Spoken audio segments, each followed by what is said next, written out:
Welcome to Meta ads tutorial. Hi, I am Shoaib Akhtar र तपाईहरु यो ट्युटोरियलमा मेटा एड कसरी रन गर्ने, मेटा एड भनेको के हो, मेटा एड भनेको फेसबुक र इन्स्टाग्राम, व्हाट्सएपहरुमा, मेसेन्जरमा एड रन गर्नु, त्यो हो मेटा एड।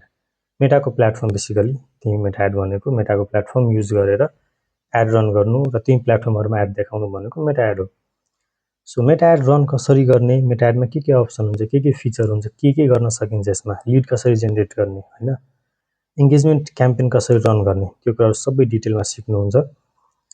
र तपाईहरु यो सबै ट्युटोरियल मल्टिपल पार्ट्समा पाउनुहुन्छ। एभ्री टपिकमा एउटा भिडियो पाउनुहुन्छ र पछि पनि यसमा अझ भिडियोहरु एड हुँदै जान्छ। रिसेन्ट जति पनि अपडेट आएको हुन्छ सबै अपडेटहरु अपडेट गरेर त्यसपछि प्रपर भिडियो बनाएर यही प्लेलिस्टमा अपलोड हुन्छ।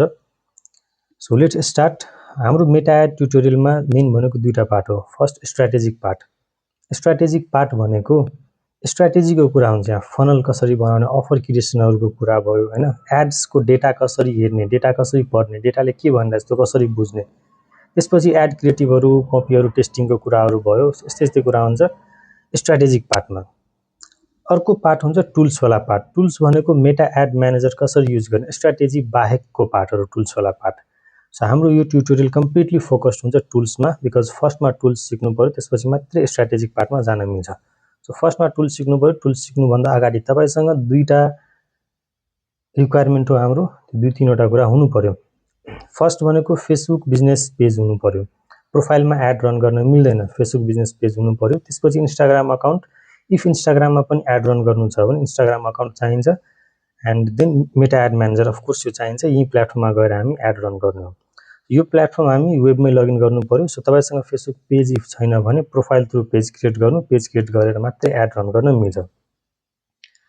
अर्को हामी यो कम्प्लिट ट्युटोरियलमा यो टपिक्सहरु कभर अप गर्छौं। फर्स्टमा एड म्यानेजर के हो, पोर्टफोलियो कसरी क्रिएट गर्ने, एड अकाउन्ट सेटअपहरुको कुरा भयो। त्यसपछि क्याम्पेन अब्जेक्टिभ के हो, कुन बेला कस्तो अब्जेक्टिभ युज गर्ने, अवेयरनेस अब्जेक्टिभ के होला, एंगेजमेन्ट के हो, लीड जेनेरेसन के हो, सेल्सहरु के हो, सबै अब्जेक्टिभहरु कसरी युज गर्ने, कुन बेला कुन रिक्वायरमेन्टमा कुन अब्जेक्टिभ सिलेक्ट गर्दा राम्रो हुन्छ, सबै कुराहरु हामी यो सिक्छौं। त्यसपछि क्याम्पेन भित्र भएको campaign level, ad set level र एड लेभलहरु यो के हो, कसरी युज गर्ने र यो भित्र के कुराहरु हुन्छ त्यो सबै डिटेलमा हेर्छौं हामी।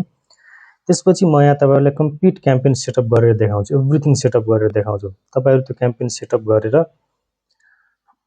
प्यारलली तपाई आफै पनि प्र्याक्टिस गर्दै जाँदा पनि हुन्छ। कम्प्लिट म वाक थ्रु देखाउँछु तपाईहरुलाई क्याम्पेन कसरी सेटअप गर्ने त्यो डिटेलमा। त्यसपछि एक दुईवटा campaign, important campaign, for example एउटा एंगेजमेन्ट क्याम्पेन होला, लीड जेनेरेसन क्याम्पेन पनि दुईटा म सेटअप गरेर देखाउँछु तपाईहरुलाई। त्यसपछि लीड जेनेरेसनकै पार्टमा राम्रो लीड कसरी जेनेरेट गर्ने, बेटर क्वालिटी लीडहरु कसरी जेनेरेट गर्ने, त्यो सबै कुरा म सिकाउँछु। इन्स्ट्यान्ट फर्म कसरी युज गर्ने, इन्स्ट्यान्ट फर्म युज गरेको बेनिफिट के हुन्छ, without instant form lead generate गर्दा के इश्युजहरु आउँछ, सबै कुरा हामी डिस्कस गर्छौं। अनि त्यसपछि पेमेन्ट्सहरु, रिपोर्टिङहरुको कुरा हुन्छ। यो सबै कुराहरु कभर अप गर्छौं हामी। र यो बाहेक पनि तपाईले बुझ्नु पर्ने केही एक्स्ट्रा छ भने मजाले मलाई क्वेशन सोध्दा हुन्छ, क्वेशन सोध्नु, म त्यसमा पनि भिडियो बनाउन ट्राई गर्छु। र यो सबै कुरा कभर अप गरेर हाम्रो यो ट्युटोरियल कम्प्लिट हुन्छ। र यो ट्युटोरियलमा फर्स्ट भिडियो, अबको नेक्स्ट भिडियो तपाई एड म्यानेजर भित्र गएर पोर्टफोलियो, एड अकाउन्ट कसरी क्रिएट गर्ने त्यो सबै कुराहरु सिक्नुहुन्छ अबको नेक्स्ट भिडियोमा। सो स्टे ट्युन, फलो गरेर राख्नुहोस् र नेक्स्ट भिडियोमा तपाईहरु एड म्यानेजर भित्र गएर एभ्रीथिङ प्र्याक्टिस गर्नुहुन्छ।